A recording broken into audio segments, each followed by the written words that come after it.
Good morning, তোমরা সবাই কেমন আছো? আবারও একটা নতুন ব্লগে তোমাদের সকলকে স্বাগত। আমার এক মাসির বাড়িতে কীর্তনের অনুষ্ঠান, তাই সেখানে আমাদের সকলের ইনভিটেশন ছিল। সেখানে যাওয়ার জন্য আমরা রেডি হয়ে বেরিয়ে পড়েছিলাম। রোদ্দুরে পুরো ঘেমে গেছি, ঘেমে অবস্থা আমার বাবা। আমি আর ভাই এই বগিতে উঠেছি, এই বগিটা আর এই বগিটা সেম। দেখছি মাঝখান দিয়ে একটা পার্টিশন দেবো।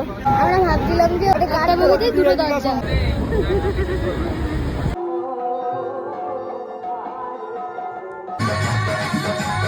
এটা হলো মাসির ছেলে ভাই, ওকে আমার চটকাতে খুব ভালো লাগে। তো মনে আছে আমার কথা? আছে আছে। বেশ খানিকক্ষণ বসার পর মাসি আমাদের খেয়ে নিতে বলেছিল, তাই আমরা খেতে বসে পড়েছিলাম। ডাল নিতে পারতাম।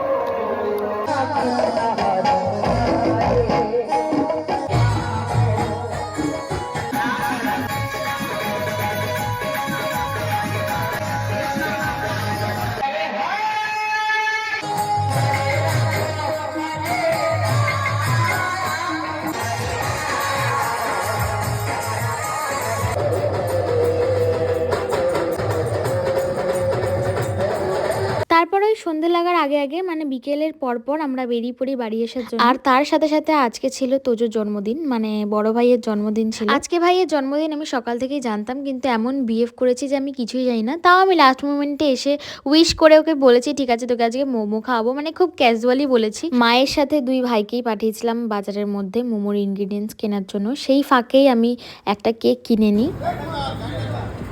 Happy birthday. কিভাবে?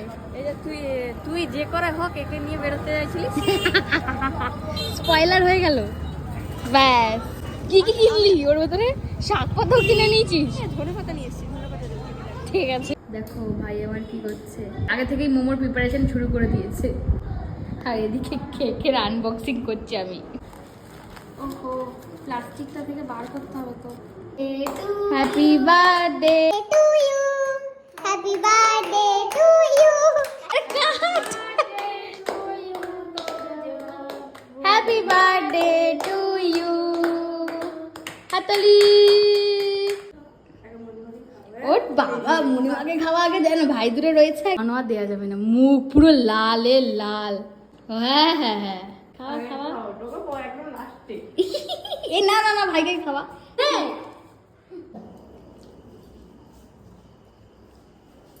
যাই হোক, দিনটা আজকে এভাবেই কাটলেও ভিডিওটা ভালো লাগলে একটা লাইক করে দিও। টাটা।